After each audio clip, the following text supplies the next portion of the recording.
Hello, in this video I'm going to show you how to enable automatic cleaning, resume cleaning on your Philips HomeRun 5000 series.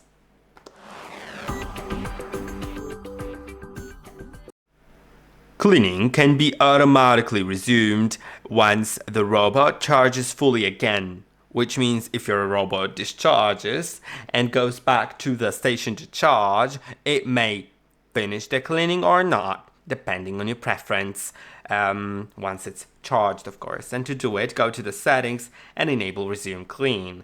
And as you can see, the robot will continue with unfinished tasks after it's charged to 80%.